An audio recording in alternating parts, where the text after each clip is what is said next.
السلام علیکم ورحمۃ اللہ وبرکاتہ۔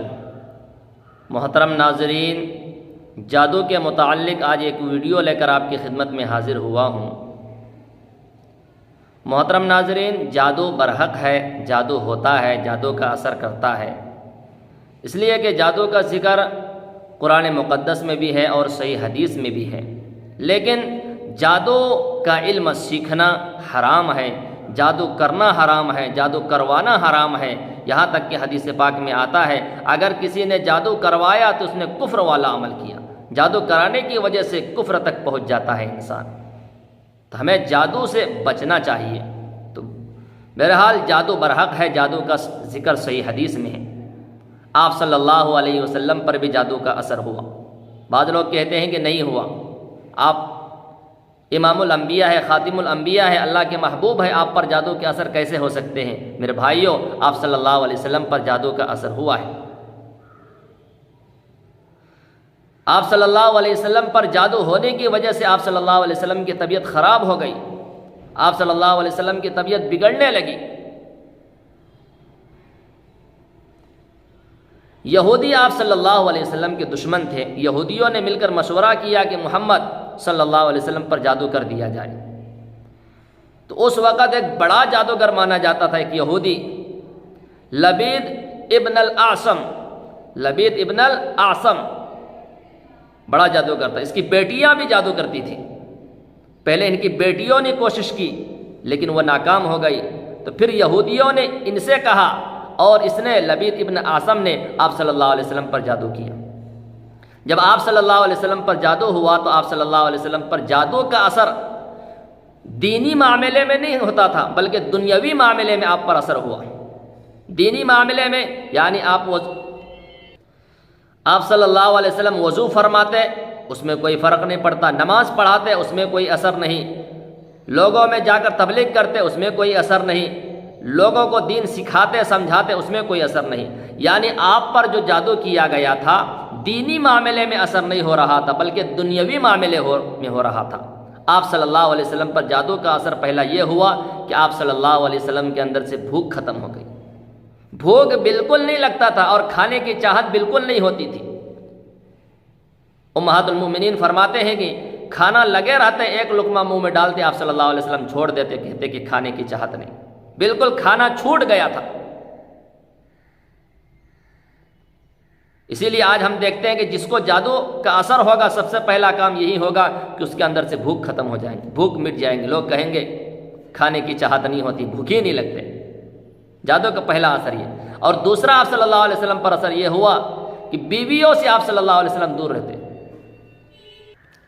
آپ صلی اللہ علیہ وسلم بیویوں سے دور رہتے تھے، دور دور رہنے لگے تھے، بیویوں کی چاہت ختم ہو گئی تھی، بیویوں سے ملنے کا شوق ختم ہو گیا تھا۔ آج بھی ہم دیکھیں گے کہ جادو کا اثر پہلا یہی ہوتا ہے کہ میاں بیوی میں نفرت پیدا کرتے ہیں، میاں بیوی میں لڑائی پیدا کرتے ہیں، میاں بیوی میں جھگڑا پیدا کرتے ہیں جادو کے ذریعے سے۔ اس لیے کہ جادو یہ شیطانی عمل ہے، شیطانی والا علم ہے، اسی لیے شیطان کہتا ہے سب سے زیادہ اگر شیطان خوش ہوتا ہے کسی عمل سے تو وہ میاں بیوی کو لڑانے سے خوش ہوتا ہے۔ میاں بیوی کو اگر لڑا دیا تو بڑا خوش ہے۔ تو آپ صلی اللہ علیہ وسلم پر جادو کا اثر جو ہوا، ایک تو کھانے کی چاہت نہیں ہوتی تھی، بھوک ختم ہو گیا تھا، دوسرا جو ہے نا بیویوں سے دور رہنے لگے تھے۔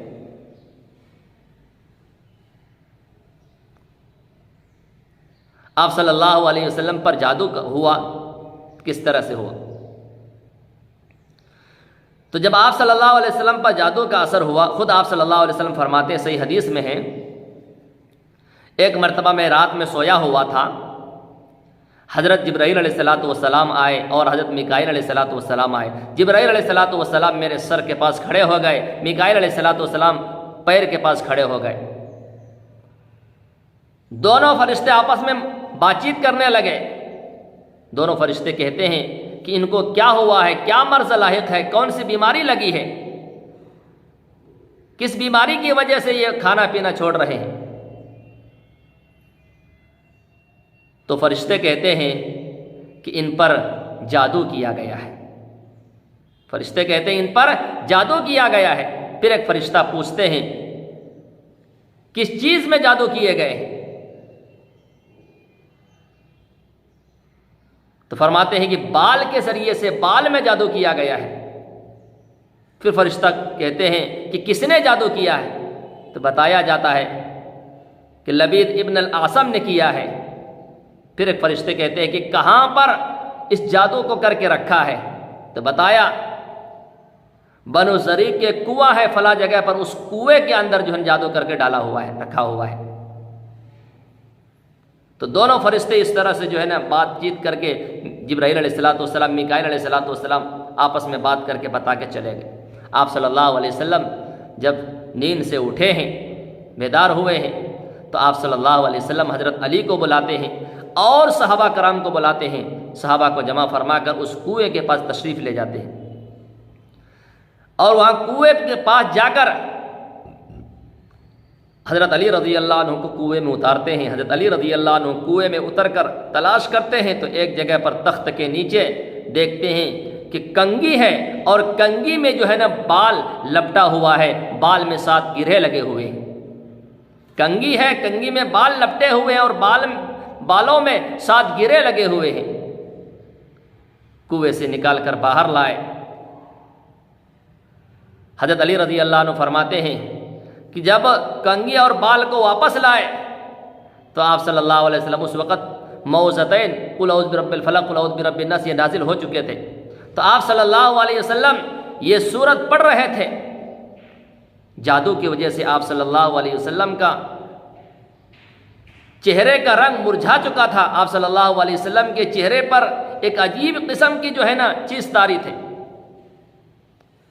تو آپ صلی اللہ علیہ وسلم سورہ معوذتین قل اعوذ برب الفلق ایک ایک آیت پڑھ رہے تھے اور بال میں سے ایک ایک گیرا کھول رہے تھے۔ تو حضرت علی فرماتے ہیں جب ایک گیرا کھلتا تھا تو آپ صلی اللہ علیہ وسلم کا چہرہ بھی کھل جاتا تھا، چمک رہا تھا۔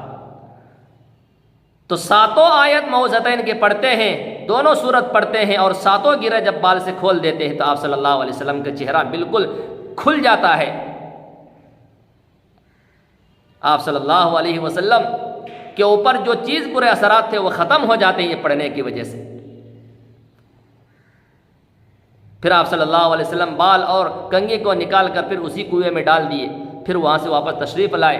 تو امی جانا عائشہ صدیقہ رضی اللہ عنہ فرماتی یا رسول اللہ آپ لے آتے تاکہ ہم دیکھتے۔ تو اللہ کے نبی صلی اللہ علیہ وسلم نے فرمایا میں نہیں یہ چاہا کہ اس کی وجہ سے فساد پھیلے۔ اگر معلوم ہو جاتا تو لوگ اس کو دیکھ کر کہ فلاں نے کیا ہے اس کو مارتے، اس کو قتل کر دیتے، نہ معلوم خون خرابہ ہوتا، فساد پھیل جاتے تھے، اسی لیے میں نے اس کو اسی جگہ پر ڈال دیا۔ تو آپ صلی اللہ علیہ وسلم نے یہاں پر یہ عمل کیا۔ اور ایک دوسری جگہ ہے کہ جبرائیل علیہ السلام نے بتایا کہ آپ یہ 2 سورہ پڑھیں۔ تو ہمیشہ آپ صلی اللہ علیہ وسلم رات میں سوتے وقت قل اعوذ برب الفلق قل اعوذ برب الناس یہ 2 سورتوں کو پڑھتے تھے، اور اس کے ساتھ میں 2 سورت پڑھنے کے لیے حضرت جبرائیل علیہ السلام نے بتائی، تو اس کے ساتھ میں آپ صلی اللہ علیہ وسلم قل هو اللہ احد بھی پڑھتے تھے۔ یہ تینوں سورہ کو پڑھ کر پھونک لیتے تھے رات میں، اور اپنے چہرے پر اور اپنے سر پر اور پورے بدن پر جہاں پر ہاتھ جاتے وہاں پر پھیر لیتے تھے۔ آپ صلی اللہ علیہ وسلم فرماتے ہیں جادو کی وجہ سے جس کنویں میں جادو کر کے ڈالا گیا تھا اس کنویں کا پانی بھی بدل گیا تھا، یعنی پانی کا رنگ مہندی کا ہو گیا تھا، یعنی مہندی ملا کر جس طرح سے پانی میں مہندی ملاتے ہیں تو مہندی کا رنگ ہو جاتا ہے، اسی طرح سے کنویں کا پانی مہندی کا رنگ ہو گیا تھا۔ کھجور کے جو درخت تھے، درخت پر کھجوریں تو تھے لیکن کھجور کا ایسا پھل لگتا تھا جیسے شیطان کا سر ہو۔ تو اس طرح سے جو ہے نا آپ صلی اللہ علیہ وسلم پہ جادو کا اثر ہوا، بال کے ذریعے سے کیا گیا۔ آج ہم جو ہے نا ہماری عورتیں جو ہوتی ہیں بالوں کو کھول دیتی ہیں، بالوں کو جہاں چاہتی وہاں پھینک دیتی ہیں۔